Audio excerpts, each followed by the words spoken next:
নমস্কার বন্ধুরা, সর্বাণী রান্নাঘরে আপনাদের সবাইকে স্বাগত জানাই। বন্ধুরা, আজকে আমি আপনাদের সঙ্গে শেয়ার করব কেকের রেসিপি। ডিম ছাড়াই তৈরি এই কেক মাত্র 10 টাকার সুজি দিয়ে একদম নরম তুলতুলে স্পঞ্জি এই কেকটা দেখতে যেমন সুন্দর হয়েছে, খেতেও দারুণ টেস্টি হবে। আপনারা কিন্তু সামান্য কিছু উপকরণে খুব সহজেই বাড়িতে এইভাবে কেক বানিয়ে নিতে পারবেন। আর বেশি দাম দিয়ে বাজার থেকে এই কেক কিনে খেতে হবে না। কি করে এই কেক বানাবেন, তাহলে ভিডিওটা প্রথম থেকে শেষ পর্যন্ত দেখতে থাকুন। আমি কি করে ডিম ছাড়া মাত্র 10 টাকা সুজি দিয়ে এই কেকটা বানালাম।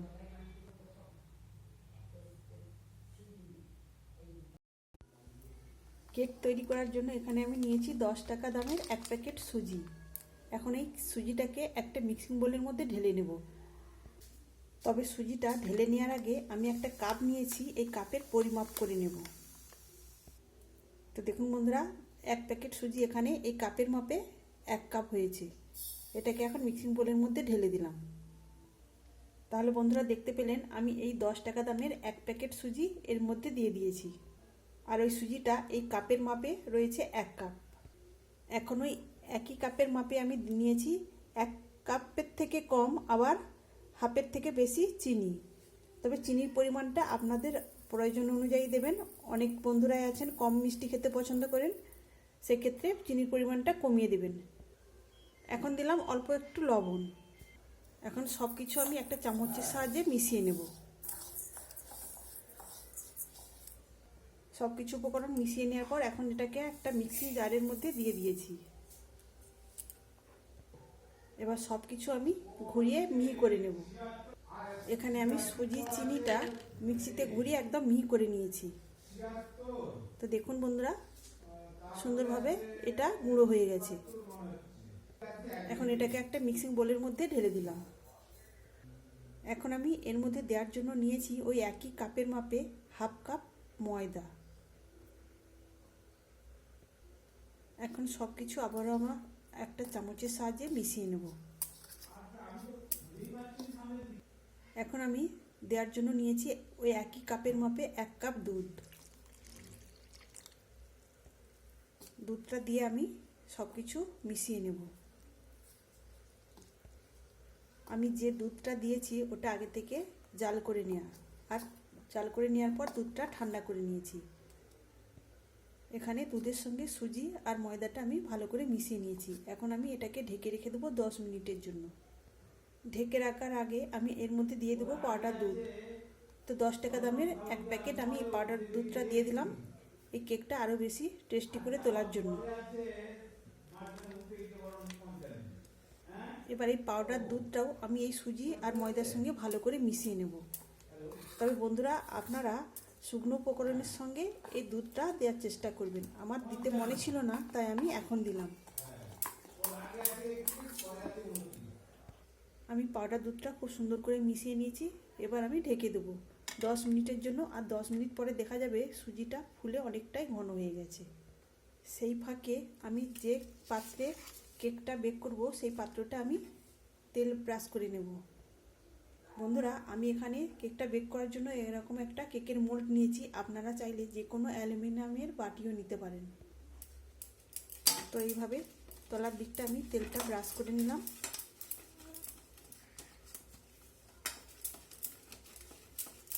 তেলটা এইভাবে ব্রাশ করে নেওয়ার পর আমি একটা সাদা কাগজ মাপ করে কেটে নিয়েছি, সেটা দিয়ে এর উপরেও আমি আবারও তেল ব্রাশ করে নেব। এখানে কেকের জন্য আমার বাটিটা রেডি হয়ে গেছে। এদিকে কেকের মধ্যে দেওয়ার জন্য আমি কিছু ড্রাই ফ্রুটস নিয়েছি। ড্রাই ফ্রুটসের মধ্যে নিয়েছি খেজুর, কিশমিশ, আর নিয়েছি টুটি ফুটি, কিছু কাজু, আর নিয়েছি চেরি। এখন এর মধ্যে আমি শুকনো ময়দা ছড়িয়ে ভালো করে মেখে নেব।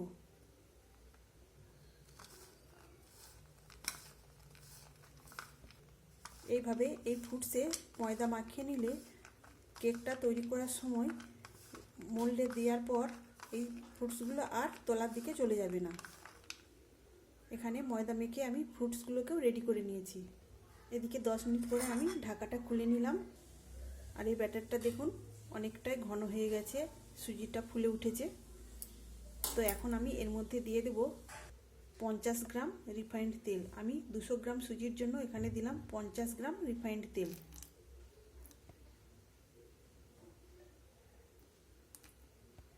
আর কেকের একটা সুন্দর ফ্লেভারের জন্য দিলাম ভ্যানিলা এসেন্স 1 চামচ। এখন একটা হ্যান্ড উইচের সাহায্যে আমি ভালো করে মিশিয়ে নেব।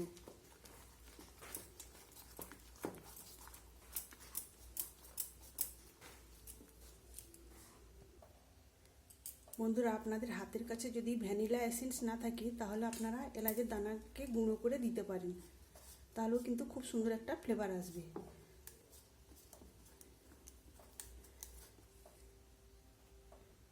এখানে রিফাইন্ড তেল আর ভ্যানিলা এসেন্সটা ভালো করে মিশিয়ে নিয়েছি। এখন আমি এর মধ্যে দিয়ে দেব 4 চামচের 1 চামচ বেকিং পাউডার আর নিয়েছি বেকিং সোডা, এখানে 4 চামচের 4 ভাগের 1 ভাগ। এখন আমি আবারও খানিকটা দুধ দিলাম। দুধটা দেওয়ার পর আমি সব কিছু আবারও ভালো করে ফেটিয়ে নেব। তো এখন একটু সময় নিয়ে ফেটাতে হবে, আর এইভাবে ফেটাতে ফেটাতেই দেখবেন এই ব্যাটারটা অনেকটাই ফ্লাফি হয়ে উঠবে। আর এইভাবে যত ভালো করে ফেটানো হবে কেকটাও কিন্তু একদম ফুলে উঠবে আর নরম তুলতুলে হবে।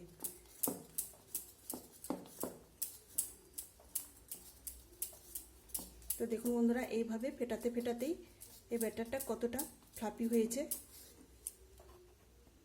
আর এখানে ব্যাটারের ঘনত্বটা দেখুন, খুব বেশি পাতলাও নয় আবার খুব বেশি ঘনও নয়। আর বন্ধুরা, আপনারা নিশ্চয়ই দেখে নিয়েছেন আমি কি উপকরণ কতটা পরিমাণে দিয়েছি। তো আপনারা অবশ্যই কেক বানাবার সময় যে কোনো কাপ বা বাটি মেপে সমস্ত উপকরণ দেবেন, দেখবেন কেকটা একদম পারফেক্টভাবে তৈরি হবে। তো এখানে আমার ব্যাটারটা রেডি হয়ে গেছে। এখন আমি ড্রাই ফ্রুটসগুলো এর মধ্যে দিয়ে আবারও ভালো করে মিশিয়ে নেব।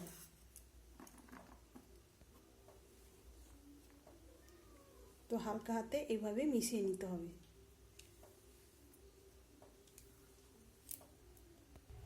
এখানে আমি ড্রাই ফ্রুটসগুলো ভালো করে মিশিয়ে নিয়েছি। এখন এই কেকের মোল্ডের আমি এই ব্যাটারটা ঢেলে দেব। সম্পূর্ণ ব্যাটারটা ঢেলে দেওয়ার পর আমি একটু ট্যাপ করে নেব, যাতে এই ব্যাটারের ভেতরে এতটুকু ফাঁকা অংশ না থাকে। তো বন্ধুরা, আপনারা অবশ্যই বাড়িতে এইভাবে একবার কেক বানিয়ে নেবেন। আর দেখতেই পাচ্ছেন এই কেক বানানো কতটা সহজ। আর কেকটা বেক করার জন্য এখানে আমি ঢেকে দিয়ে একটা কড়াই 5 মিনিট প্রিহিট করে নিয়েছি গ্যাসের ফ্লেমটা বাড়িয়ে। এবার আমি এই কেকের মোল্ডটা বসিয়ে দেব। বসিয়ে দিয়ে ঢেকে দিয়ে আমি 30 থেকে 35 মিনিট বেক করে নেব। আর গ্যাসের ফ্লেমটাকে আমি লোতে করে দেব। তবে 5 মিনিট বেক করে নেওয়ার পর আমি উপরে কিছু ড্রাই ফ্রুটস ছড়িয়ে দেব। আমি এখানে কেকটা 35 মিনিট লো ফ্লেমে বেক করে নিয়েছি। তারপরে গ্যাসটা অফ করে দিয়ে আমি 10 মিনিট এইভাবেই ঢেকে রেখে দিয়েছিলাম। এখন আমি ঢাকাটা খুলে নেব। তো দেখুন বন্ধুরা, কেকটা কত সুন্দরভাবে তৈরি হয়েছে। এখন আমি চেক করে দেখিয়ে দেব কেকটা ঠিকঠাকভাবে বেক হয়েছে কিনা। তো দেখুন বন্ধুরা, এখানে কাঠির গায়ে এতটুকু কাঁচা অংশ লেগে নেই, তো বোঝা যাচ্ছে খুব সুন্দরভাবে কেকটা বেক হয়েছে। আর আমি যেহেতু গ্যাসটা অফ করে দেওয়ার পর 10 মিনিট ঢেকে রেখেছিলাম, তাই সুন্দর একটা কালারও এসেছে। আপনারা এখানে দেখতে পেলেন মাত্র 20 টাকা খরচ করে কত সুন্দর এবং দামি একটা কেক তৈরি হয়ে গেল। এখন আমি এই মোল্ডটা নামিয়ে ঠান্ডা করে নেব।